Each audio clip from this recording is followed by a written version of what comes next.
বেশ অনেক দিন ধরে যে গুজরাটের কসাই উনি আমাদের সাম্প্রদায়িক সম্প্রীতি শিক্ষা দিচ্ছেন। ভারতে বসে আমরা আপনাদের কাছে একটা জিনিস জানতে চাই, যে 626 জন ক্যান্টনমেন্টে বন্দী ছিল তাদেরকে কিভাবে ভারতে পালিয়ে যেতে সহায়তা করা হয়েছে এবং তাদের পিছনে কারা রয়েছে। আমি যখন এই পিলখানার আশেপাশে যাই, টিউশন করাতে যেতাম আমি ইউনিভার্সিটি লাইফে, 2009 সালের ফেব্রুয়ারিতে যেই ঘটনাটা ঘটেছিল, the first intentional killing of this land heroes, the first intentional killing, এটাকে একটা স্লটার বলা যায় এবং স্টেট প্যাট্রোনাইজড এমন স্লটার আর পৃথিবীতে কোথাও হয়েছে কিনা সেটা আমরা নিশ্চিত নয়।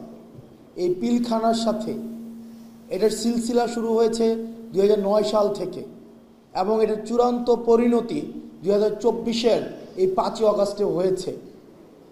দুঃখজনক, এতদিন পরে এসেও আমরা পিলখানা, এই যে হত্যাকাণ্ডটা হয়েছে সেটাকে ইউফেমিস্টিকভাবে এটাকে কি বলা হয়েছিল, বিডিআর বিদ্রোহ। পিলখানা একটা হত্যাকাণ্ড, স্টেট প্যাট্রোনাইজ করে একটা ইন্টেনশনালি একটা হত্যাকাণ্ড ঘটিয়েছে এবং সেটাকে দেখানো হয়েছে যে এটা নাকি একটা বিদ্রোহ।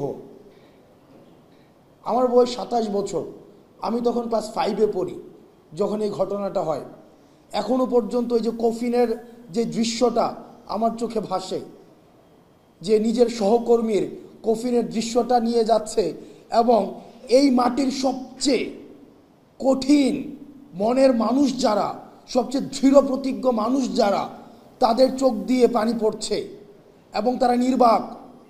এবং আমার অনেক অফিসারদের সাথে পরবর্তীতে কথা হয়েছে, সেদিন তারা প্রস্তুত ছিল যারা এই ধরনের আক্রমণটা ঘটিয়েছে তাদেরকে প্রতিরোধ করার জন্য, কিন্তু কোনো ডাইরেক্টিভস পাওয়া যায়নি। সন্ধ্যা পর্যন্ত অপেক্ষা করতে হয়েছে, কোনো ডাইরেক্টিভস নাই।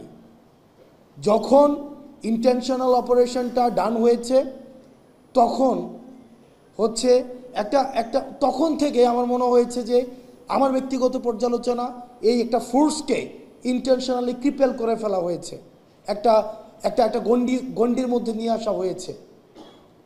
আমি এই পিলখানাতে দাঁড়িয়ে সৃষ্টিকর্তা কবুল করেছে, আমরা যখন আসতাম যেতাম এবং এই চেতনাটা ধারণ করতাম, এই বিচারের কথাটি আমরা অন্তত এটা প্রতিষ্ঠিত করে দিয়ে যাব এবং সৃষ্টিকর্তা এই সুযোগটা হয়তো আমাদের অন্তত বলার সুযোগটি দিয়েছে।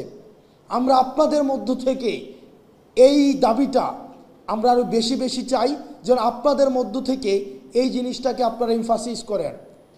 খুব দ্রুততম সময়ের মধ্যে এই পিলখানা হত্যাকাণ্ডের সাথে যারা জড়িত ছিল এবং নিরপরাধ অসংখ্য অফিসার রয়েছে, এতদিন পর্যন্ত যারা কারাগারে রয়েছে, ট্রায়াল অ্যান্ড এররের মধ্য দিয়ে যাচ্ছে, দ্রুততম সময়ের মধ্যে যেন এই বিচারটিকে নিষ্পত্তি করা হয়।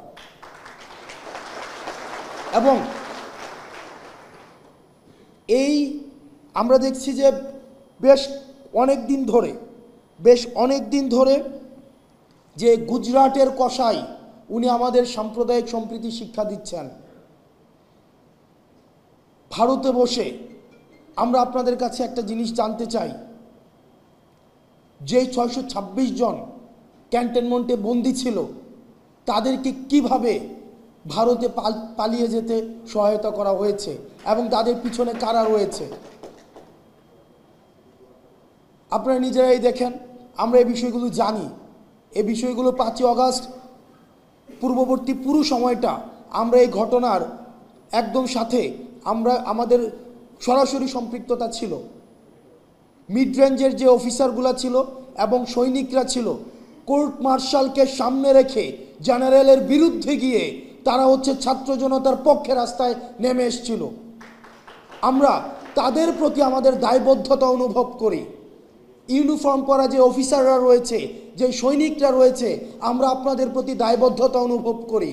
আপনাদের দায়বদ্ধতার জায়গা থেকে আপনারা নিশ্চিত করবেন যে এই 626 জন যারা এই ফেসিবাদের অ্যানাবলার ছিল, কোলাবোরেটর ছিল, এই ফেসিবাদের যারা পৃষ্ঠপোষকতা দিয়েছে, যারা এই ফেসিবাদকে ডালপালা আকারে মহিরূপে গড়ে উঠতে সহায়তা করেছে, তাদেরকে কারা সীমান্ত পাড়ি দিয়ে আজকে ভারতে একটা সেফ এক্সিট করে দিয়েছিল, আপনারা সেই বিষয়টিকে নিশ্চিত করবেন। যারা ভারতে চলে গিয়েছে তাদের টাকা পয়সার কোনো অভাব নেই। আজকে আমি যখন পিলখানায় কথা বলছি, ঠিক এই মুহূর্তে mother of terror Sheikh Hasina ভারতে বসে তিনি জনসভায় বক্তব্য দেওয়ার প্রস্তুতি নিচ্ছেন, এবং সেটি আমাদের জন্য লজ্জার। আমরা আমাদের জায়গা থেকে আমাদের এই ভোকালটা, এই যে জুলাই মুভমেন্টটা, এই জুলাই মুভমেন্টে 1500-র বেশি যে শহীদ হয়েছে এবং 22,000-এর বেশি যে আহত হয়েছে, এটা যে একটা জুলাই মুভমেন্ট ছিল, কিন্তু আমরা ওয়েস্টার্ন মিডিয়াতে দেখছি, আমরা ইন্ডিয়ান মিডিয়াতে দেখছি কনস্ট্যান্ট প্রপাগান্ডা চালিয়ে যাওয়া হচ্ছে। এটাকে বলা হচ্ছে rise of fundamentalism and just a political upheaval. আমরা আমাদের জায়গা থেকে এই জিনিসটাকে প্রতিষ্ঠিত করতে হবে। এটা শুধুমাত্র পলিটিক্যাল আপহিভাল ছিল না,